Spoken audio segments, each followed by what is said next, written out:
प्रिय दर्शकों, ओम नमः शिवाय। आइए आज हम आपको बताते हैं शुक्र के कौन कौन से रत्न होते हैं और किन लग्नों में हम शुक्र के इन रत्नों को धारण करेंगे तो हमें लाभ होगा और किन लग्नों में हम शुक्र के रत्नों से परहेज करेंगे अर्थात शुक्र के रत्नों को धारण नहीं करेंगे। तो सर्वप्रथम इस चैनल पे नए हो तो सब्सक्राइब करें और यदि कुंडली विश्लेषण कराना हो तो कांटेक्ट नंबर हमने दिया है जो व्हाट्सएप नंबर है 888-772-3259। इस पे संपर्क कर सकते हैं। तो शुक्र के रत्नों में gem stone of Venus number 1 पे आता है हीरा, जिसको अंग्रेजी का नाम है डायमंड। नंबर 2 पे आता है सफ़ेद पुखरा, जिसकी अलग से हमने वीडियो ऑलरेडी बनाई हुई है, उसको आप देख लेंगे। 3 नंबर पे स्फटिक या बिल्लौर आता है। 4 नंबर पे जरकन रखते हैं, जिसको अमेरिकन डायमंड भी बोलते हैं। और 5 नंबर पे ओपल रखते हैं। 6 नंबर को फिरोजा रखते हैं और ये 7 नंबर पे सफ़ेद मूंगा हमने रखा है। इन सभी में सफ़ेद पुखराज का हमने अलग से वीडियो बनाया, इसलिए आज यहाँ पे सफ़ेद पुखराज की चर्चा नहीं करूँगा। ओपल की अलग से वीडियो बनाऊँगा, क्योंकि ओपल और फिरोजा और सफ़ेद मूंगा ये जो तीनों हैं ये संयुक्त रत्न है, जिसमें शुक्र के साथ साथ कुछ अन्य ग्रहों के भी गुण पाए जाते हैं। फिर भी ओपल जो है मुख्यतः इसी में आता है शुक्र में, लेकिन ये फिरोजा और सफ़ेद मूंगा ये संयुक्त रत्नों में आते हैं। सफ़ेद मूंगा की भी हमारी अलग वीडियो है, उसे आप देखेंगे प्लेलिस्ट में जाकर के। तो हीरा जो होता है उस रत्नों में बहुत ही महंगा रत्न है, बहुत ही प्रेशियस है। और हीरा, नीलम, पीला पुखराज, माणिक्य, पन्ना ये रत्नों के बादशाह हैं और काफ़ी बच्चा जानता है हीरा शब्द के बारे में, नीलम के बारे में। सफ़ेद पुखराज तो बहुत कम लोग जानते हैं, पीला पुखराज अधिकतर लोग सुने हैं।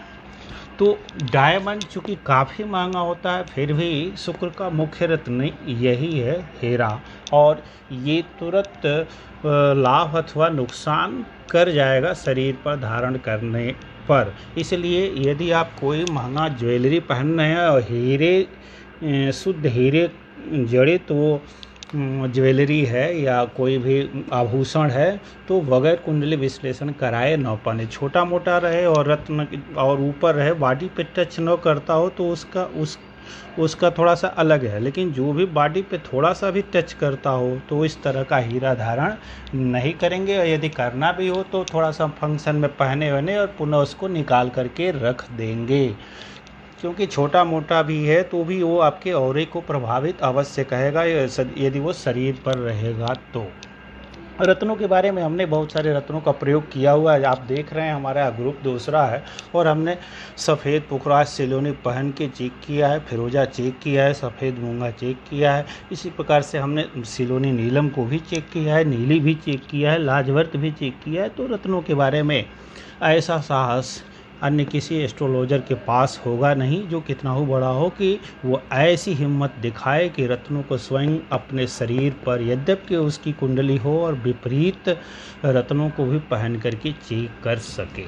तो मैंने ये चेक किया है और उसके आधार पर अब पता चल गया है, और मैं सोच रहा हूँ कि ये आप तक भी नॉलेज पहुँचे और अधिक से अधिक इसका लोगों को भी लाभ हो और साथ में हमारा ज्ञान और वृद्धि को प्राप्त हो, तो सम्मान मिल जाता है, वो और अलग बात है।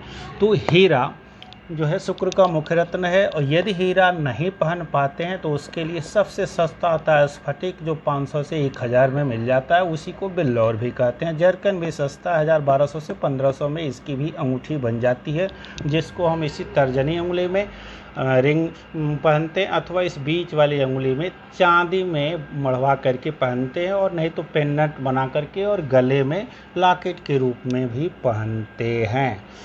तो अब आइए किन लग्नों में पहनेंगे, तो उसके लिए ये कुंडली हमारा ये चार्ट बना होता है और ये हमारा लग्न होता है, राशि कोई भी लिखी हो। मेष लग्न में हम नहीं पहनेंगे, तो यदि यहाँ पे 2 नंबर लिखा हो तो उस समय ये जो टिक किया हुआ हमने हीरा, स्फटिक, जरकन, तीनों के लिए आप समान रूप से ये समझेंगे। ये तीनों के लिए एक ही रूल लागू होगा, हीरा के लिए भी, स्फटिक के लिए और जरकन के लिए भी। तो यदि 2 नंबर है और शुक्र अच्छी जगहों पर बैठे हुए हैं तो संक्षेप में एक लाइन में मैं बता देता हूं कि शुक्र स्वराशि या मित्र राशि या उच्च राशि का होकर के केंद्र और त्रिकोण और लाभ भाव में और इधर द्वितीय भाव में बैठे हों तब हम इनके रत्न धारण करेंगे। यहाँ नहीं करेंगे, यहाँ नहीं करेंगे, यहाँ नहीं करेंगे, यहाँ भी नहीं करेंगे और इनकी नीच राशि भी है वहाँ भी नहीं करेंगे। तो कहाँ कहाँ धारण करेंगे? तो यदि यहीं बैठे हों कर लेंगे, और यहाँ बैठे हों, यहाँ बैठे हों, यहाँ बैठे हों, यहाँ बैठे, यहाँ बैठे हों, यहाँ बैठे हों कर लेंगे, यहाँ भी कर लेंगे। और नीच कहाँ होते हैं? शुक्र कन्या राशि में शुक्र नीच के हो जाते हैं। तो 2 और 6 यहीं पे कन्या राशि हो जाएगी। तो वृष लग्न में यहाँ पे चूंकि नीच हो जाते हैं इसलिए नहीं पहनेंगे। कब पहने? नीच भंग हो जाता है, जैसे एक जातक की कुंडली में बुध और शुक्र साथ ही यहाँ था, नीच भंग हो गया, हमने प्रयोग कराया है। चूँकि यहाँ शनि से भी दुष्प्रभावित लग्न था इसलिए हमने इसको प्रभावित दे दिया, तो नुकसान न होकर के लाभ ही प्राप्त हुआ। फिर भी विद्वानों का कहना है कि नीच ग्रहों के रत्न नहीं पहनना चाहिए। मेरा भी अनुभव है, नहीं पहनना चाहिए। आप जब तक कोई विशेषज्ञ एस्ट्रोलॉजर नहीं कहता है तब तक नीच ग्रहों के रत्न, शत्रु राशि में गए हुए रत्न और 3, 6, 8 और 12 भाव में गए हुए ग्रहों के रत्न न पहने। 6ठें, 8वें, 12वें के जो स्वामी ग्रह हैं उनके भी रत्न न पहने। तो यहाँ पे यदि शुक्र हो तो आँख मूंद के पहनिएगा, यहाँ पे भी पहनिएगा। वृष लग्न में यहाँ पे नहीं पहनना है, यहाँ पे शत्रु राशि का होगा इसलिए संभल करके। दिग्बली है और शुक्र से सूर्य से तात्कालिक मित्रता है तो यहाँ भी पहन लेंगे। एक ट्रिक रखता हूँ। उसके बाद यहाँ निश्चित तौर पे पहन लेंगे, यहाँ भी पहन लेंगे और यहाँ पे हो जाएगा 10, 11, 12 यहाँ उच्च के हो जाते हैं, निश्चित तौर पे पहनेंगे। तो ये एक लग्न देखा वृष लग्न में, ये जितने टिक किए गए हैं यहाँ पे हम पहन लेंगे। मिथुन लग्न में भी हम धारण कर लेंगे क्योंकि मिथुन लग्न में शुक्र को यहाँ पे यहाँ होते हैं, यहाँ तो लग्न में ही होंगे तो हम पहन लेंगे। 3, 4 यहाँ भी पहन सकते हैं, शत्रु राशि में हो रहे हैं देखने के बाद ही पहनेंगे। तो यहाँ आँख मूंद करके और यहाँ हो जाएंगे तो 7 यहाँ स्वगृही हैं, निश्चित तौर पे पहनिए। यहाँ आँख मूंद के पहनिए और यहाँ हो जाएंगे 11, तो यहाँ भी आँख मूंद के पहनिए, यहाँ भी आँख मूंद के पहनिए। यहाँ सोचने के बाद पहनिए, तो यहाँ सोच के पहनिए, यहाँ भी सोच के पहनिए, यहाँ भी सोच के पहनिए, यहाँ आँख मूंद के धारण कीजिए। 4 नंबर में कर्क लग्न की कुंडली यदि हो जाती है तो यहाँ पे 7 नंबर की राशि होगी।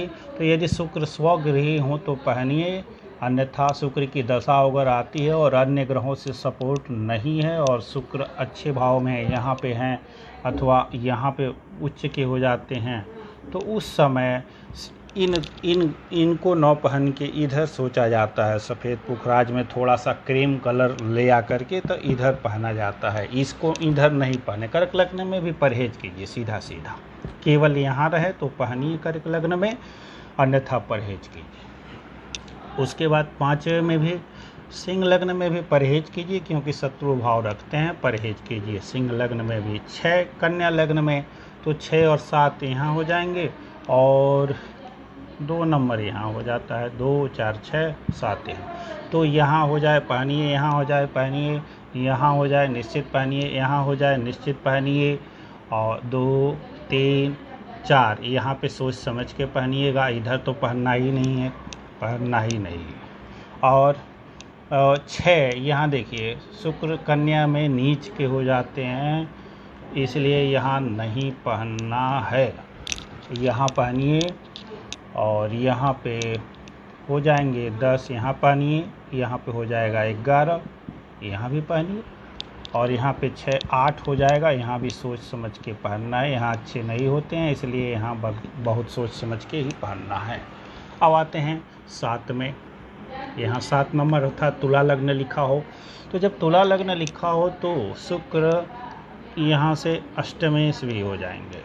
फिर भी चूँकि ये लग्नेश हैं तो अष्टमेश होने का दोष इनको नहीं लगेगा, यद्यपि अपनी दशाओं में ये लग्न का भी फल करेंगे, अष्टम का भी फल करेंगे। तो जब अष्टम की दशा चल रही हो तो देख लेना होगा वो सम राशि में है, विषम राशि में है, कब प्रथम का फल करेंगे, कब द्वितीय का फल करेंगे। जब प्रथम राशि का फल कर रहे हो उस समय यदि हम उनके रत्नों को धारण करेंगे तो सदैव लाभ ही देंगे, तो अष्टमेश का दोष इन्हें नहीं लगेगा। इसलिए यहाँ पे हैं तो निश्चित ही पहनिए, यहाँ पे निश्चित पहनिए, यहाँ पे निश्चित पहनिए, और यहाँ पे हो जाएगा 3, यहाँ पे निश्चित पहनिए, यहाँ पे तक सोचना पड़ जाएगा, सोच के पहनिए, यहाँ भी सोच के पहनिए, यहाँ पे सोच के पहनिए। तो इस प्रकार से लग्नेश हैं, यहाँ पे आएंगे, और यहाँ शत्रु राशि में आते हैं तो भी लग्नेश है, इसको देखेंगे, यहाँ भी पहनिए। अब आते हैं वृश्चिक लग्न में आते हैं तो वृश्चिक लग्न में भी भरसक परहेज कर लिए। धनु लग्न में 2 अशुभ भावों के स्वामी हैं, और आप देख रहे हैं हमने 2 बार प्रयोग करने की कोशिश की, चूँकि हमारी कुंडली में ये उच्च का यहाँ पे बैठे हुए हैं और सबसे ताकतवर ग्रह हैं, हमको सब कुछ उन्होंने ही दिया है, फिर भी इनकी अंतर्दशाओं और प्रत्यंतर दशाओं में हमने चेक करने की कोशिश की तो परिणाम सदैव उल्टा मिला। यद्यपि मेरी राशि मकर है, तो मैं आपको पुनः चेता रहा हूँ कि आजकल के जो एस्ट्रोलॉजरों की बाढ़ सी आई हुई है, अंदाजी भी में कुछ भी कह देते हैं कि अब मकर वो राशि के अनुसार भी रत्न पहन लीजिए। ये बखूबी हमारा प्रैक्टिकल अनुभव है। लाभ ये सफ़ेद पुखराज को भी हमने चेक किया, स्फटिक को भी चेक किया, और साथ में सफ़ेद मूंगा, ये सब नेगेटिव गए, क्योंकि धनु लग्न है, शुक्र उच्च के हैं, तो भी शुक्र की अंतर्दशाओं प्रत्यंतर दशाओं में शुक्र का रत्न सूट नहीं किया। क्यों? क्योंकि ये 1 नंबर के मारक ग्रह होते हैं। यद्यपि ये लाभेश भी हैं परंतु षष्ठेश हैं और लग्न के परम शत्रु हैं। इस कारण सफ़ेद पुखराज या सफ़ेद रंग का कुछ भी पदार्थ सूट नहीं करेगा। इनके मित्र ग्रह चंद्रमा आते हैं, और चंद्रमा शुक्र में रंगों की बहुत कुछ समानता होती है, तो चंद्रमा के भी रत्न अष्टमेश होने के कारण सूट नहीं करेंगे। वो भी मेरा प्रयोग किया हुआ रत्न है। अतः शुक्र यहाँ अब इससे अधिक कुंडली में शुक्र बेहतर नहीं होंगे। दिग्बली भी हैं और यहाँ पे और उच्च राशि के भी हैं, केंद्र में भी हैं, फिर भी ये 2 अशुभ भावों के अधिपति और लग्न के शत्रु होने के कारण धनु लग्न में आप जब यहाँ नहीं पहन सकते तो कहीं और पहनने का तो सवाल उठता ही नहीं है। तो धनु लग्न में नंबर 1 मार्केश होने के कारण आप शुक्रदेव के रत्नों से परहेज करेंगे। संयुक्त रत्नों में बहुत विशेषज्ञ की सलाह हो तब, अन्य ग्रह पीते पड़े हों तब, वह शुक्र से कुछ लेना है तो सोच सकते, लेकिन वो विशेषज्ञ की सलाह आवश्यक। मकर लग्न में सर्वोत्तम स्थिति मकर और कुंभ लग्नों में बनती है इनके, ये हीरा, स्फटिक और जरकन की। यहाँ पे बैठे निश्चित पहनिए, शुक्रदेव के रत्नों को धारण करने से शरीर अच्छा होगा, सोच अच्छी होगी, धन भी मिलेगा, और साथ में यहाँ से हो जाएंगे 7, 7, 8, 9, 10, तो 10 होगा तो 7 हो जाएगा, और यहाँ से पंचमेश भी हो जाए करके पूर्ण योगकारी ग्रह हो जाते हैं शुक्र। तो मकर और कुंभ लग्नों में पूर्ण योगकारी होने के कारण शुक्र शुभ ग्रह भी हैं और पूर्ण योगकारी भी हैं। तो शुक्र की दशा, अंतर्दशा, प्रत्यंतर दशा या जीवन भर भी यदि वो केंद्र और त्रिकोण में बैठे हुए हैं, लाभ या सेकंड भाव में स्वराशि या मित्र राशि के बैठे हुए हैं या उच्च राशि के बैठे हुए हैं, तो अवश्य धारण कीजिए। आँख मूंद करके 10, 11 यहाँ हो गया, यहाँ हो गया 12, यहाँ सोच समझ के। उच्च हैं तो भी चूँकि अशुभ भाव है, यहाँ यो पहनिए। 1 नंबर में है तो भी यहाँ पहन सकते हैं। और आएँ इधर, यहाँ पे आ जाता है 2, 3, यहाँ पे नहीं पहनना है, यहाँ पे नहीं पहनना है, और यहाँ पे हो जाएगा 6 अवश्य पहन, नीच हो जाते हैं न पहनिए। यहाँ पे नहीं पहनना है, यहाँ अवश्य पहनिए, और यहाँ पर भी सोच समझ के पहन सकते हैं। यहाँ नहीं पहनना है, नहीं पहनना है, नहीं पहनना है, नहीं पहनना है, और यहाँ भी उच्च है तो भी सोच समझ के पहनना, यहाँ पहनिए। तो ये रहा मकर में। और इसी प्रकार से एक ठो घुमा दीजिए, कुंभ में आप समझ लेंगे। अब तो कुंभ में यहाँ अवश्य पहनिए और यहाँ भी पहनिए, यहाँ नहीं पहनिए। और यहाँ पे हो जाएगा 9, 10, 11, 9 में आ जाएंगे। सम राशि के हैं, शत्रु राशि के हैं, फिर भी एकादश में पहन सकते हैं। यहाँ पे आइए, सोच समझ के पहनिएगा। यहाँ पे अवश्य पहनिए, तब 7 यहाँ आ जाएगा। यहाँ नहीं पहनिएगा। यहाँ पे 11 है तो यहाँ पे 5 है। यहाँ पे बहुत सोचने समझने के बाद, सामान्यतया नहीं। और यहाँ पे 11 है तो यहाँ पे क्या आ जाएगा, 3 आएगा, अवश्य पहनिए। और यहाँ पे क्या आ जाएगा, 2 आ जाएगा, पुनः पूर्ण योगकारी हैं, अवश्य पहनिए, अवश्य पहनिए। भूमि भवन वाहन माता का सुख मिलेगा यहाँ से देख करके। यहाँ पर राज्य से, नौकरी से, पैसे से, व्यापार से संपूर्ण लाभ दिलाएंगे ये शुक्र के रत्न। इस प्रकार से मीन लग्न में पुनः वही स्थिति आ जाती है। मीन लग्न में पुनः चूँकि मीन के अधिपति हो जाते हैं, स्वामी जो लग्नेश हो जाते हैं वो गुरु हो जाते हैं, और शुक्र 1 नंबर के मारक हो जाते हैं। तो मीन में उच्च के हो जाते हैं, शुभ ग्रह हैं। और यदि गुरु आदि अन्य ठीक ठाक नहीं है तो इन तीनों रत्नों से परहेज करना है। इधर में आकर के सफ़ेद पुखराज में थोड़ा सा पीलापन डाल के क्रीम रंग में जा कर के तब पहनेंगे। ये तीनों रत्न मीन लग्न में भी धारण नहीं करना है। तो हमने क्या देखा कि कहाँ कहाँ पहनना है। तो 2, 3 अर्थात वृष लग्न में, मिथुन लग्न में, 4, 5, 4 में एक जगह, 5 में भी गिने चुने जगह, 6 में पहनिए, 7 में पहनिए, 8, 9 में 8 में भी नहीं, 9 में भी नहीं, 10 और 11 में तो अवश्य पहनिए, सबसे उत्तम है। 12 में भी नहीं पहनिए, तो यहाँ पहनिए। और शेष में इसके अलावा जो जो लग्न होते हैं वहाँ 9 पहनिए।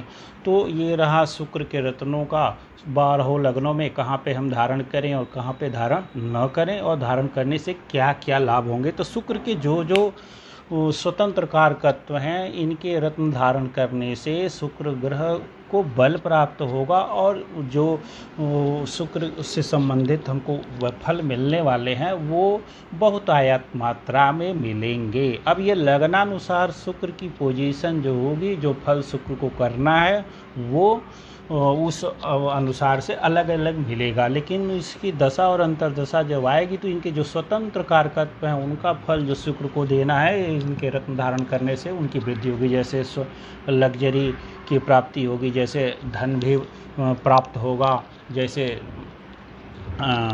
जल से संबंधित रोग जो है शरीर में होने की संभावना कम होगी। भूमि भवन वाहन के लिए भी अस्थायी कारक हैं, तो वहाँ से भी संबंधित जो है लाभ मिलने की भरपूर संभावना रहेगी। और आँख की रोशनी भी बढ़ी हुई मिलेगी। और दाम्पत्य जीवन के मुख्य कार्य शुक्र हैं, तो दाम्पत्य जीवन सुखमय होगा। और यदि पुरुष की कुंडली है तो शुक्राणुओं की वृद्धि होगी, प्रजनन क्षमता की वृद्धि होगी, हार्मोन्स की वृद्धि होगी। और यदि महिला की कुंडली है तो उसकी पर्सनालिटी में और नित्य निखार आएगा। यदि पेशा है ब्यूटी टिप्स, जैसे ब्यूटी पार्लर आदि का पेशा है, लग्जरी से संबंधित जो भी पैसे हैं, ये फर्नीचर के पैसे हैं, जल और वाटर सप्लाई आदि का पेशा है, बसों का पेशा है, सौंदर्य प्रसाधन का पेशा है, तो इस तरह के जो पेशे में रहने वाले लोग हैं, कपड़े के व्यापारी हैं, कपड़े का व्यापार करने वाले हैं, ऐसे सभी लोगों को शुक्र के रत्न हीरा, स्फटिक और जरकन धारण करने पर लाभ प्राप्त होगा, अर्थात लग्जरी की विशेष प्राप्ति होगी। साथ ही में शुक्र जो है गुरु भी हैं, गुरु की भूमिका भी इनकी भी है, तो हमारी बुद्धि आदि भी ठीक ठाक रखने में मदद करेंगे। क्योंकि देख ही रहे हैं यहाँ पे ये पंचमेश हो जाते हैं कुंभ में, और इस कारण से कई जगह इनको बुद्धि का भी जिम्मेदारी मिल जाएगा। और यदि कहीं से केंद्र त्रिकोण में है तो कहीं न कहीं से दृष्टि आएगी लग्न पर, तो व्यक्तित्वाद भी निखर जाएगा। और यदि वीडियो अच्छी लगी हो तो एक लाइक करें और नोटिफिकेशन बेल को दबाएं, चैनल को सब्सक्राइब करें। अगली वीडियो की सूचना आप तक पहुंच जाएगी और आप लाभ उठाएंगे। नमस्कार, धन्यवाद।